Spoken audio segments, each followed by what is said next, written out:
ಗುಂಡ್ಲುಪೇಟೆ ತಾಲೂಕಿನ ರಂಗುಪುರ ಗ್ರಾಮದ ಹೊರವಲಯದಲ್ಲಿರುವ ಗುಡ್ಡದ ಸಮೀಪ ಮಹದೇವಪ್ಪ ಎಂಬುವರ ಜಮೀನಿನ ಬಳಿ ಚಿರತೆ ಮೃತದೇಹ ಪತ್ತೆಯಾಗಿದೆ. ಸ್ಥಳೀಯ ಗ್ರಾಮಸ್ಥರು ಚಿರತೆಯ ಮೃತದೇಹ ಕಂಡ ಕೂಡಲೇ ಅರಣ್ಯ ಇಲಾಖೆಗೆ ಮಾಹಿತಿ ನೀಡಿದ್ದಾರೆ. ಮೃತ ಚಿರತೆ ಸುಮಾರು 1-2 ವರ್ಷ ಪ್ರಾಯದ್ದಾಗಿರಬಹುದು ಎಂದು ಅರಣ್ಯ ಇಲಾಖೆ ಅಂದಾಜಿಸಿದೆ. ಅರಣ್ಯ ಇಲಾಖಾ ಸಿಬ್ಬಂದಿ ಸ್ಥಳಕ್ಕೆ ತೆರಳಿ ಪರಿಶೀಲನೆ ನಡೆಸಿದ್ದು, ಮುಳ್ಳು ಹಂದಿಯನ್ನು ತಿನ್ನಲು ಪ್ರಯತ್ನಿಸಿದ ವೇಳೆ ಉಂಟಾದ ಗಾಯಗಳಿಂದ ಚಿರತೆ ಮೃತಪಟ್ಟಿರಬಹುದು ಎಂಬ ಶಂಕೆಯನ್ನು ವ್ಯಕ್ತಪಡಿಸಿದ್ದಾರೆ. ಗುಂಡ್ಲುಪೇಟೆ ಪಶುವೈದ್ಯಾಧಿಕಾರಿಗಳು ಸ್ಥಳದಲ್ಲೇ ಚಿರತೆಯ ಮರಣೋತ್ತರ ಪರೀಕ್ಷೆ ನಡೆಸಿ ಅಗತ್ಯ ಮಾದರಿಗಳನ್ನು ಸಂಗ್ರಹಿಸಿ ಹೆಚ್ಚಿನ ಪರೀಕ್ಷೆಗಾಗಿ ಪ್ರಯೋಗಾಲಯಕ್ಕೆ ಕಳುಹಿಸಿದ್ದಾರೆ. ನಂತರ ಚಿರತೆಯ ಅಂತ್ಯಕ್ರಿಯೆಯನ್ನ ವಿಧಿವಿಧಾನಗಳಂತೆ ನೆರವೇರಿಸಲಾಯಿತು. ಇದೇ ಸ್ಥಳದಲ್ಲಿ ಕರಡಿ ಸೆರೆಗೆ ಬೋನ್ ಇಡಲಾಗಿದ್ದು, ಅದರ ಸಮೀಪದಲ್ಲಿ ಚಿರತೆ ಮೃತಪಟ್ಟಿರುವುದು ಹಲವು ಅನುಮಾನಗಳಿಗೆ ಕಾರಣವಾಗಿದೆ. ಈ ಕುರಿತು ಓಂಕಾರ ವಲಯ ಅರಣ್ಯಾಧಿಕಾರಿ ಹನುಮಂತಪ್ಪ ಪಾಟೀಲ್ ಅವರು ಮಾತನಾಡಿ, ಚಿರತೆ ಸಾವಿನ ನಿಖರ ಕಾರಣವನ್ನ ಪ್ರಯೋಗಾಲಯ ವರದಿ ಬಂದ ಬಳಿಕವೇ ತಿಳಿಯಲಿದೆ ಎಂದು ತಿಳಿಸಿದ್ದಾರೆ. ಘಟನೆಯ ಹಿನ್ನೆಲೆಯಲ್ಲಿ ಗ್ರಾಮಸ್ಥರಲ್ಲಿ ಆತಂಕ ಮೂಡಿದ್ದು, ಅರಣ್ಯ ಇಲಾಖೆ ಅಗತ್ಯ ಮುನ್ನೆಚ್ಚರಿಕಾ ಕ್ರಮಗಳನ್ನು ಕೈಗೊಂಡಿದೆ.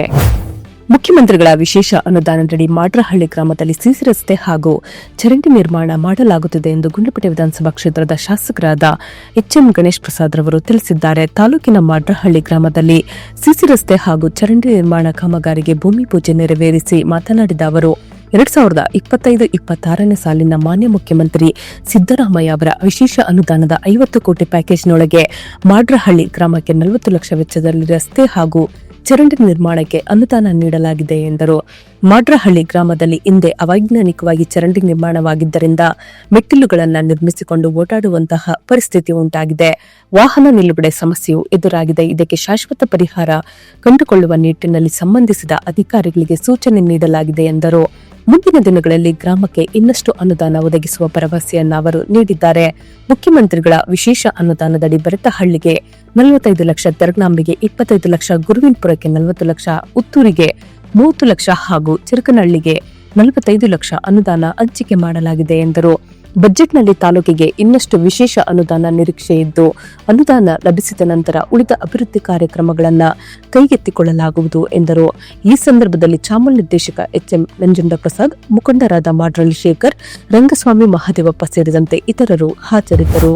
ಗುಂಡ್ಲುಪೇಟೆ ತಾಲೂಕಿನ ಚಿಕ್ಕಾಟಿ ಗ್ರಾಮದಲ್ಲಿ ಕಿಡ್ನಿ ವೈಫಲ್ಯದಿಂದ ಬಳಲುತ್ತಿದ್ದ ಯುವಕನಿಗೆ ಬೆಂಗಳೂರಿನ ಸಚ್ಚಿದಾನಂದ ಸೇವಾ ಟ್ರಸ್ಟ್ ಅಧ್ಯಕ್ಷ ಬಸವರಾಜ್ ಅವರು 50,000 ಆರ್ಥಿಕ ನೆರವು ನೀಡಿದ್ದಾರೆ. ಚಿಕ್ಕಾಟಿ ಗ್ರಾಮದ ಯುವಕ ಮಹದೇವ್ ಪ್ರಸಾದ್ ಕಿಡ್ನಿ ವೈಫಲ್ಯದಿಂದ ಬಳಲುತ್ತಿದ್ದಾನೆ ಎಂಬ ಮಾಹಿತಿ ತಿಳಿದ ಟ್ರಸ್ಟ್ನ ಪದಾಧಿಕಾರಿಗಳು ಅವರ ನಿವಾಸಕ್ಕೆ ಭೇಟಿ ನೀಡಿ ಯೋಗಕ್ಷೇಮ ವಿಚಾರಿಸಿ ಕಿಡ್ನಿ ಕಸಿ ಚಿಕಿತ್ಸೆಗೆ ಕೈಲಾದ ಧನ ಸಹಾಯ ಮಾಡಿರುವುದಾಗಿ ತಿಳಿಸಿದ್ದಾರೆ.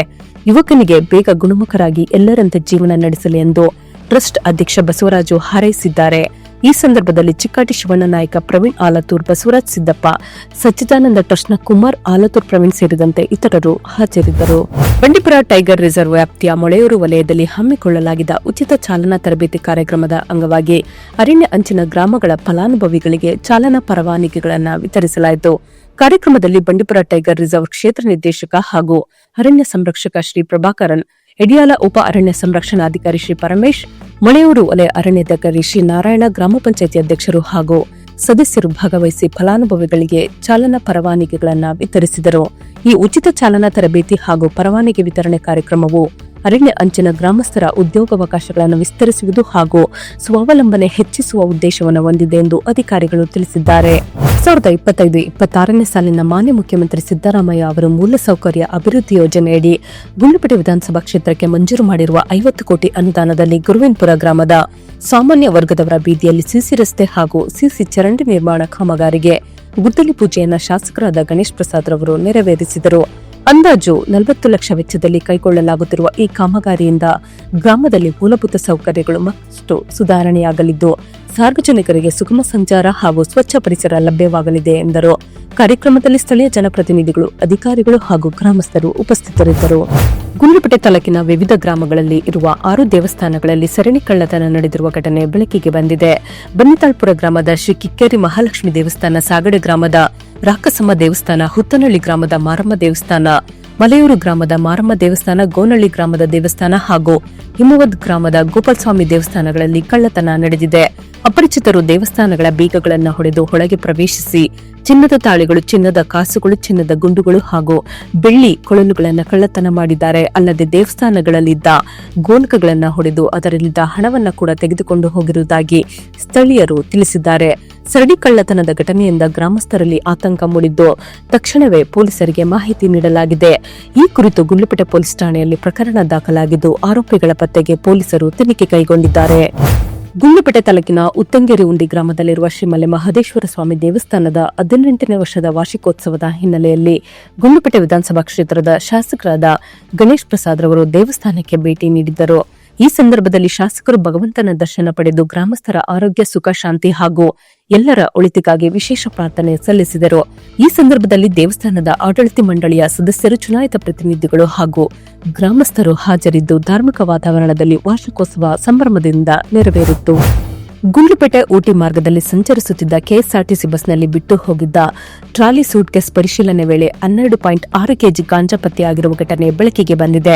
ಶಿವಮೊಗ್ಗ ಡಿಪೋಗೆ ಸೇರಿದ ಬಸ್ ಬುಧವಾರ ಮೈಸೂರಿನಿಂದ ಊಟಿಗೆ ತೆರಳುವ ಸಂದರ್ಭದಲ್ಲಿ ಗುಂಡ್ಲುಪೇಟೆ ಪಟ್ಟಣ ಬಸ್ ನಿಲ್ದಾಣದಲ್ಲಿ ಅಪರಿಚಿತನೋರ್ವ ಟ್ರಾಲಿ ಸೂಟ್ಕೇಸ್ ಹಿಡಿದು ಬಸ್ಗೆ ಏರಿದ್ದನು. ಬಳಿಕ ಊಟಿಯಲ್ಲಿ ಸೂಟ್ಕೇಸ್ ಅನ್ನ ಬಸ್ನಲ್ಲಿ ಬಿಟ್ಟು ಪರಾರಿಯಾಗಿದ್ದಾನೆ. ಗುರುವಾರ ಬಸ್ ನಿರ್ವಾಹಕ ಉಮೇಶ್ ಹಾಗೂ ಚಾಲಕ ವಿಜಯ್ ಕುಮಾರ್ ಅವರು ಈ ಕುರಿತು ಡಿಪೋ ವ್ಯವಸ್ಥಾಪಕರಿಗೆ ಮಾಹಿತಿ ನೀಡಿದ್ದು ಅವರ ಸೂಚನೆಯಂತೆ ಗುಂಡ್ಲುಪೇಟೆ ಠಾಣೆಯಲ್ಲಿ ಪೊಲೀಸರ ಸಮ್ಮುಖದಲ್ಲಿ ಸೂಟ್ಕೇಸ್ ಪರಿಶೀಲನೆ ನಡೆಸಿದಾಗ ಸುಮಾರು 12.645 ಕೆಜಿ ಗಾಂಜಾ ಪತ್ತೆಯಾಗಿದೆ. ಬಸ್ ಮೂಲಕ ಗಾಂಜಾ ಸಾಗಾಟ ನಡೆಸಲಾಗುತ್ತಿದ್ದ ಸಂಗತಿ ಬಹಿರಂಗವಾಗಿದ್ದು ಈ ಕುರಿತು ಗುಂಡ್ಲುಪೇಟೆ ಪೊಲೀಸ್ ಠಾಣೆಯಲ್ಲಿ ಪ್ರಕರಣ ದಾಖಲಾಗಿದ್ದು ಆರೋಪಿಯ ಪತ್ತೆಗಾಗಿ ಪೊಲೀಸರು ಮುಂದಿನ ತನಿಖೆ ಕೈಗೊಂಡಿದ್ದಾರೆ. ಸೊ ಫ್ರೆಂಡ್ಸ್, ಇದಾಗಿತ್ತು ಇವತ್ತಿನ ನ್ಯೂಸ್. ನಿಮಗೆ ಈ ಹೊಸ ಪ್ರಯತ್ನ ಇಷ್ಟವಾದಲ್ಲಿ ಕೂಡಲೇ ನಮ್ಮ ಚಾನೆಲ್ ಅನ್ನು ಲೈಕ್ ಮಾಡಿ, ಶೇರ್ ಮಾಡಿ, ಸಬ್ಸ್ಕ್ರೈಬ್ ಮಾಡಿ.